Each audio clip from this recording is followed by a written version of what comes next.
Hello, good morning, good evening, and good night wherever you are. Good afternoon.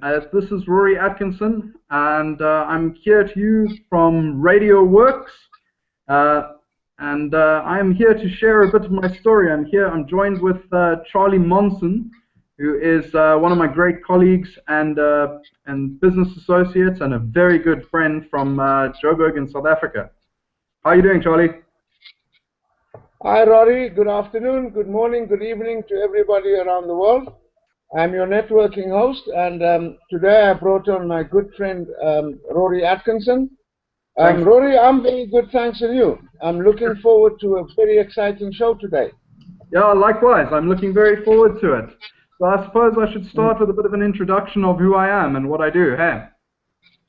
Absolutely. Tell us who you are and what amazing work you are doing, and then we can take it from there. So I'm a business consultant. I specialize in business turnarounds for struggling businesses that are small and medium enterprises. I mostly focus in the service industry, the retail industry, and the entertainment industry, though I'm certainly not limited to that. My main focus in my portfolio of businesses that I have is to basically get struggling businesses back on track again, and to give people back their lives. Business doesn't have to be a hard slog that everyone thinks it does. If you've got the right systems, procedures, methods, and strategies in place, then business is actually a good fun and it's very enjoyable. And so I try and help my clients get themselves back into that position again, where they can actually enjoy their business and they haven't built themselves a job. Yes, don't we all get ourselves into that the position, Rory? That was pretty interesting. Rory, now, obviously, what has given you, or where did you get this?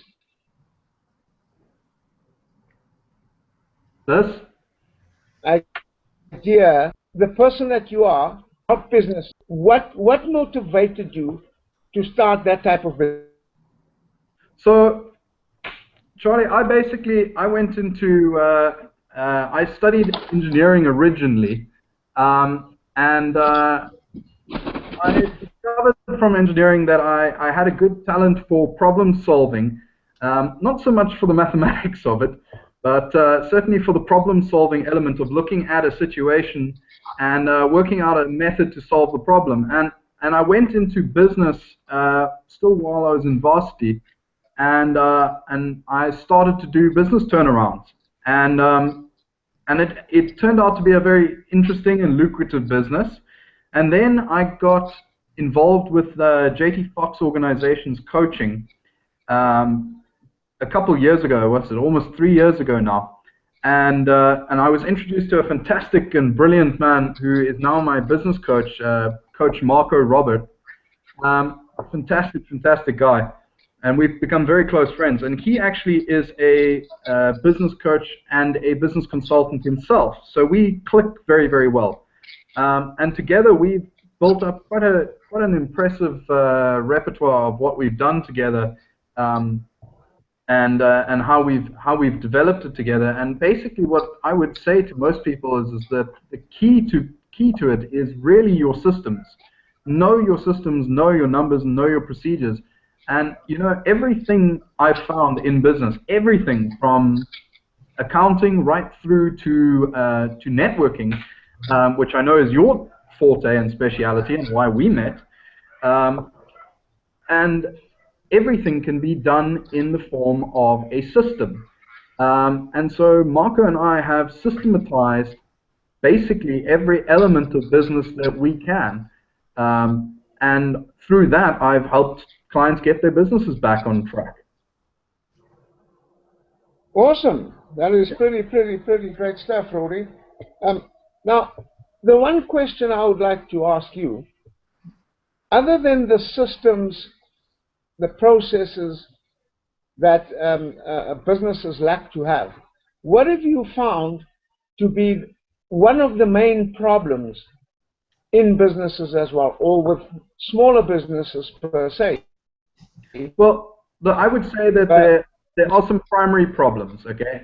And the primary problem typically in most small businesses is that people don't treat it as a business. And what I mean by that is that they treat it as a job rather than a business. They look at their business as paying them a salary. They look at their business as living out of the till. They really struggle to put everything into a perspective of, I am a business owner, and this is how I will manage and run my business and my staff. So people don't distance themselves correctly in that format. They live and work inside their business. And because of that, they can't see the problems that lie in their business. And the primary problems that most people seem to have is they don't understand how their cash flow works. And they don't understand how to go out and develop their cash flow correctly. And I would say primarily their big fault in cash flow is that they don't know what's going on right now today in their numbers. I mean, I can haul up one of my dashboards today, and I can tell you what each and every single one of my businesses will turn over at 10 o'clock tonight. I'll be able to tell you what every single one of my businesses turned over at 10 o'clock. I can tell you exactly how much money went in, how much money went out, how it went in, how it went out. I know all of the stats because it's been put in place there. And because I know that, I can make decisions about things right now, rather than most businesses have an accountant or an accounting service, and the accountant asks them, or comes back to them once a month, or maybe once every 2 months, or if you're really unlucky, once every 6 months, and says to them, oh yeah, by the way, this is what your books look like, and no one ever really looks at them, except for SARS. So in a nutshell, people just don't know what's going on, and you cannot make decisions in businesses without knowing what's going on. Absolutely. Very good information you're giving us there, Rory. What I find interesting as well is that when people run their businesses like jobs, they sort of lack quite a lot of the fundamentals of getting that business to run successfully. How easy is it to get, especially the smaller entrepreneurs who has now started a business after quitting his job or taking his pension and wanting another form of income? How simple is it to speak to them and to relate the message to them or the information to them to get them to run their businesses correctly? Look, I would say that it's pretty straightforward. Okay? Business is made up by a lot of people to be really complicated. And I would say that the basics of business, the core elements of business, I'm not talking about the complicated stuff here, I mean the really core element things that startup entrepreneurs need, is to have a good understanding of what's happening with your cash flow. And the way you do that is you can utilize something as simple as building an Excel sheet for yourself. There's lots of templates online to utilize if you would like, but you can build everything yourself. And if you don't know how, there's lots of options to ask for information on how to do it. And once you have a basic understanding of how your cash flow works, I run all my stuff on Excel. I don't have weird and wonderful, wacky stuff. I like running everything on Excel because I know what's going on. And it's simple. It's straightforward. It's in front of me. I can see everything in graph format. I know what's going on. That's basically how I would go about it. If I was to set up a new business, the first thing I would do is put together my cash flow management system on Excel.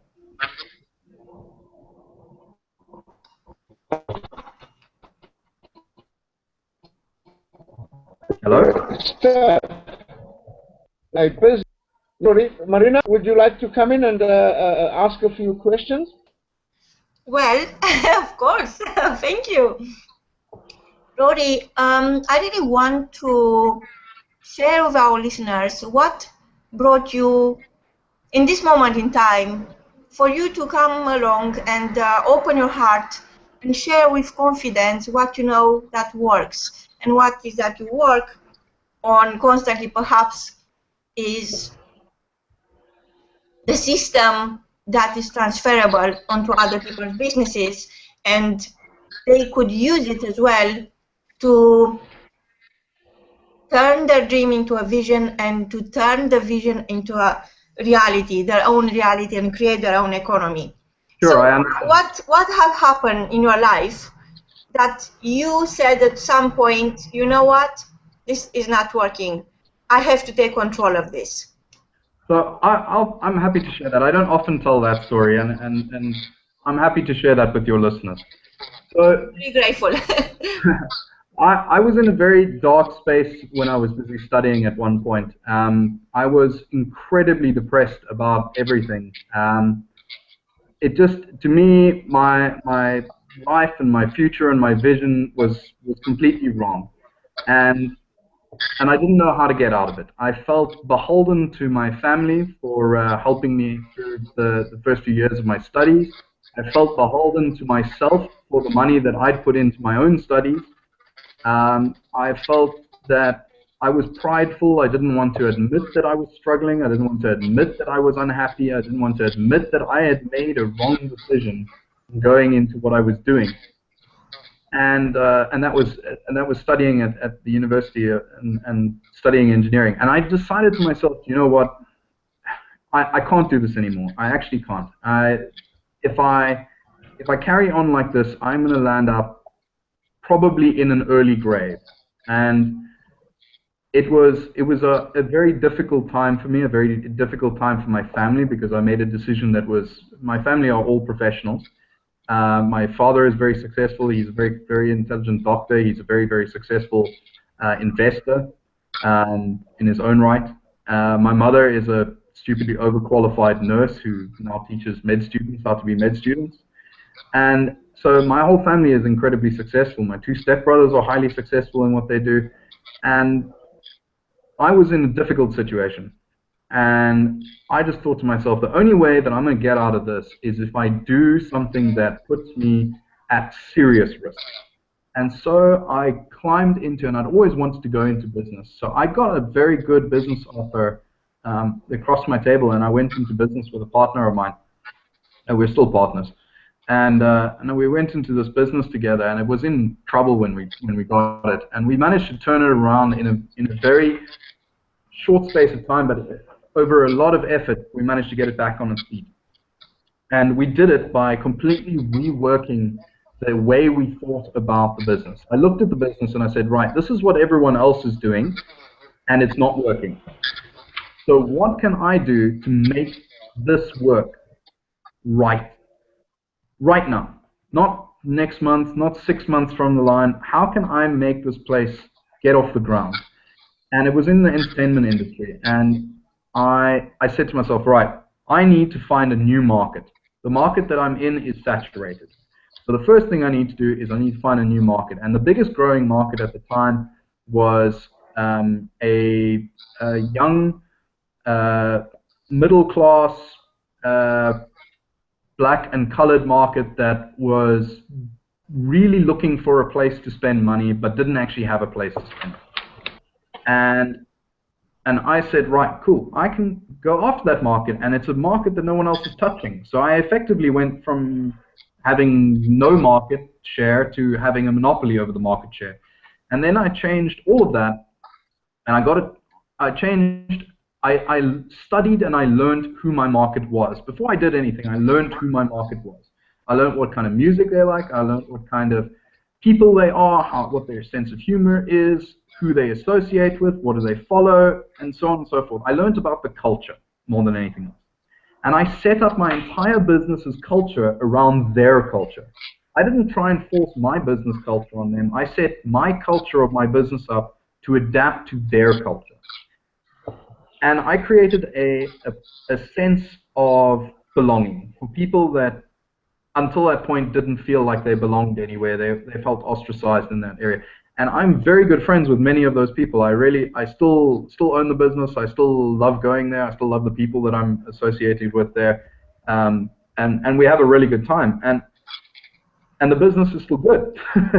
And that's basically what I would always say is if you're wanting to build a business from scratch, or if you're wanting to get a business back on its feet again, the first step you have to look at is who is your target market, and the target that you want. What target markets are there? Now, I could have easily said, right, I want to go after the wealthiest people that I can get my hands on in the local area, but it's such a tiny market share, and it's very, very overstripped.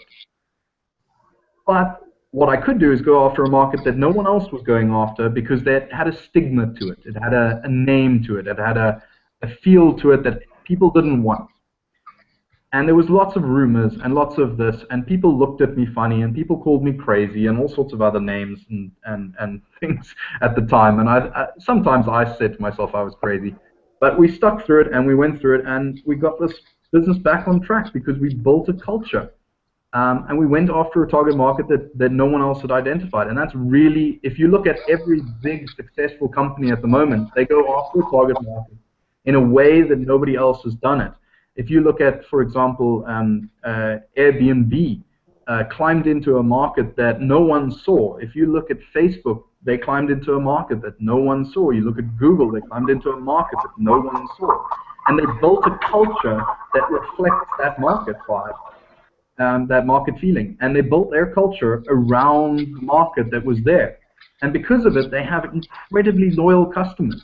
Apple has done the same thing. They've built a brand loyalty because of it that is just world class because of it, and that is how you build businesses, and that's how you get businesses back on their feet. You build a culture where you build a bottom line of people that repetitively come to you to do business with you.